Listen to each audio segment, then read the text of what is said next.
नमस्कार। आप सभी का बहुत बहुत स्वागत है आयुर्वेद पर आधारित हमारे इस बेहद खास कार्यक्रम स्वस्थ विचार में। मैं हूं आपके साथ आपका साथी विकास। दर्शकों, स्वस्थ विचार एक ऐसा कार्यक्रम है जो आपकी सेहत और आपकी तंदुरुस्ती को बरकरार रखने के लिए लेकर आते हैं हम रोजाना इसी समय पर, और आप सभी को अवगत कराते हैं आयुर्वेद के तमाम उन रहस्यों से जिसके बारे में आप या तो जानना आपके लिए बहुत महत्वपूर्ण है, और खास तौर पर आप सभी अपने शरीर को प्राकृतिक के तौर पर ही कैसे सुरक्षित और रोगों से मुक्त रख सकते हैं। क्योंकि आज के इस दौर में हर जगह सुख साधनों की कोई कमी नहीं है, और ऐसे में सभी प्रकार के जो सुख साधन हैं वो कृत्रिम हैं। आधुनिकता का युग है, परंतु वही आधुनिकता हमारे लिए कभी कभी नुकसानदायक भी होती है जब हम ज्यादा उस पर आश्रित हो जाते हैं। परिश्रम करना हम सभी के लिए जरूरी है, वो परिश्रम हमारे शरीर का बिल्कुल शून्य हो जाता है, और जिस वजह से रोगों की भरमार होना शुरू हो जाती है। लेकिन इसके बावजूद भी इन जीवन की चुनौतियों को हमें स्वीकार करना है और सहज रूप से अपने जीवन को जीना है। लेकिन कैसे, वो इस कार्यक्रम में आपको बताएंगे। रोजाना एक नए नए विषयों पर चर्चा होती है, और इन सभी विषयों में हमारा मार्गदर्शन करते हैं जाने माने आयुर्वेद के ज्ञाता गायत्री सिद्ध पंडित श्री लक्ष्मण दास रतन भारद्वाज जी। आइए सबसे पहले गुरु जी का स्वागत करते हैं और कार्यक्रम की शुरुआत करते हैं। गुरु जी नमस्कार। दर्शकों, ये कार्यक्रम आपके लिए है और हम चाहते हैं कि आप इस कार्यक्रम का हिस्सा बने। यदि आपके साथ किसी भी तरह का रोग है, कोई शारीरिक कष्ट है, तो आप इस कार्यक्रम से सीधे जुड़ सकते हैं। फोन उठाएं, हमें कॉल करें, या आप हमें व्हाट्सएप के जरिए भी अपना संदेश भेज सकते हैं। व्हाट्सएप मैसेज में लिखें अपना नाम, उम्र, कहां से बात कर रहे हैं और पूरा सवाल हमें लिखकर भेजें, ताकि आपका सवाल लिया जा सके और आपको मार्गदर्शन प्राप्त हो सके। और साथ ही साथ आपको याद दिलाते हैं कि जब भी आप इस कार्यक्रम को देखने बैठते हैं तो कॉपी और पेन अवश्य लेकर बैठें। जो भी नुस्खे उपचार आपको बताए जाएं उनको आप लिख जरूर लिया करें। तो आगे बढ़ते हैं और शुरू करते हैं आज के मुख्य विषय पर चर्चा। गुरु जी, जब संतान छोटी होती है, या यूं कहें नवजात शिशुओं के साथ अक्सर ये दिक्कतें होती हैं, वो उल्टियां उसको बहुत आने लगती हैं। दूध पीता है, चाहे वो बाहर का हो या मां का दूध हो, उल्टियां करता है जैसे एक फटा दूध बाहर निकलता है। क्या ये किसी प्रकार की जो ये परेशानी है, क्या कोई रोग है या कोई कमी है? किस तरीके के लक्षण होते हैं और ऐसा क्यों होता है? देखिए, जब बच्चे के लीवर पे किसी किस्म का इन्फेक्शन होगा तो बच्चे को चाहे दूध पिलाए चाहे कोई चीज पिलाए उल्टी कर देता है। और जब तक बच्चा 6 महीने का नहीं हो जाता उसका जीवन और निर्वाह सारा दूध पे है। बिल्कुल। 6 महीने तक तो बच्चे को पानी भी नहीं पिलाते, केवल दूध। जी।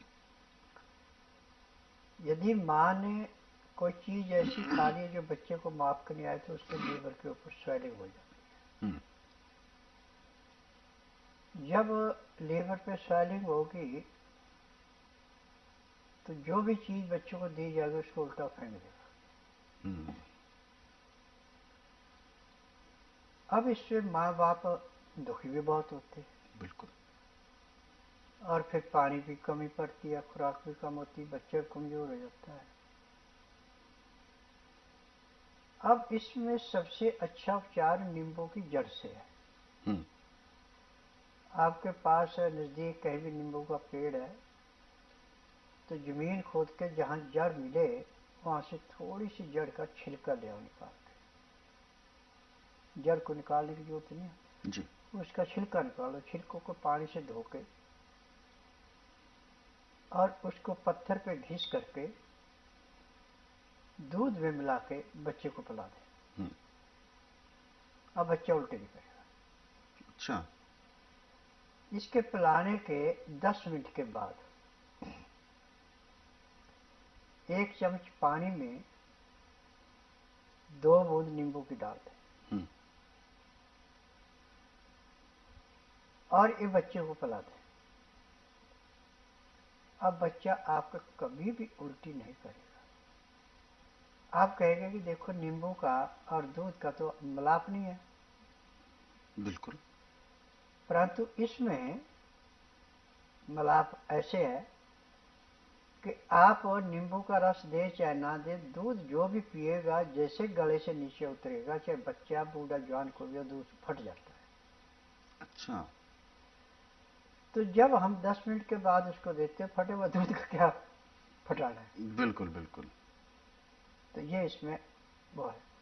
तो मैंने शुरू में ही आपको बताया जब इसका नींबू का सीरियल लिया था कि बीमारी के अनुसार इसके लेने के तरीके अलग अलग हैं। अब आप जब तक बच्चा उल्टी करता था दे रहे थे नींबू तो ठीक था। अब आपको उसके देने की जरूरत नहीं है। और मां को चाहिए कि जो भी चीज उसने खानी है, यदि सूखी चीज है तो बाएं हाथ में लेके दिल पे रख ले और दाएं हाथ ऐसे सीधा कर दे और अपने आप खड़े होकर दूसरे आदमी को मेरा हाथ नीचे दबाओ। जो हाथ में टाइट रखती है और उसको दूसरे को जोर लगाना पड़ता है, नीचे हाथ आता है, खाए ना आपको नुकसान ना बच्चे को नुकसान। अच्छा। परंतु यदि हाथ नीचे गिर जाता है उस चीज को खाते तो खुद को भी नुकसान हो, बच्चे को भी नुकसान हो। ये हमारे शरीर की लेबोरेटरी है जी। और लिक्विड चीज है तो गिलास में ले लो, तो गिलास में ले सकते। हाँ। जब दिल उसको पकड़ेगा तो यदि उसको लाभ है तो उसके अंदर मजबूती आएगी, यदि लाभ नहीं है तो मुरझा जाएगा, हाथ गिर जाएगा। यदि हम इस नियम को अपना लेते हैं तो मैं कहता हूं कि आपको हॉस्पिटल, नर्सिंग होम, डॉक्टर, नर्सें मिलेंगी परंतु रोग भी नहीं मिलेगा। क्योंकि जिसने वो रोग लेना जिस चीज से, वो चीज खाना छोड़ दिया, रोग कहां से आएगा। बिल्कुल।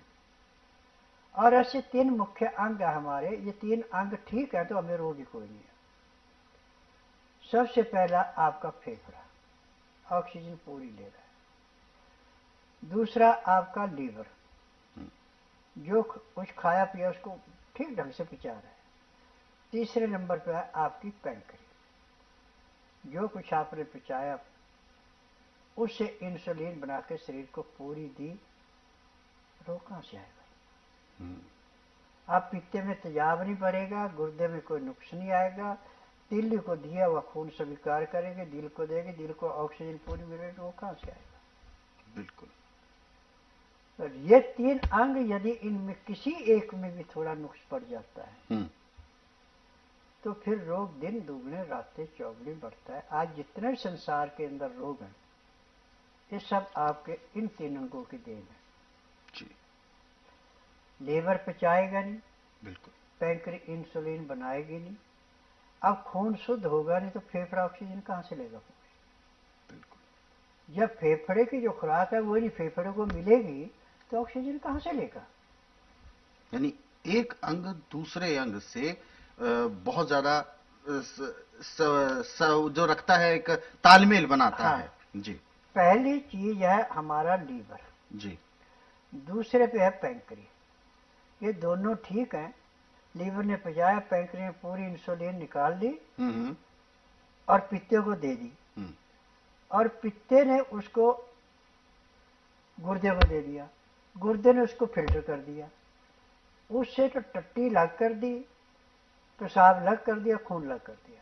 अब खून शुद्ध हो चला गया तिल्ली को, तिल्ली ने उसको स्वीकार करके दे दिया दिल को, और दिल से वो खून जो है फेफड़े में सारे शरीर में गया, फेफड़े को खुराक पूरी मिल रही है, ऑक्सीजन पूरी ले रहा है, ऑक्सीजन पूरी रहे, दिल को ऑक्सीजन पूरी दे रहा, खून पूरा साफ हो रहा, रोग कहां से आएगा। बिल्कुल।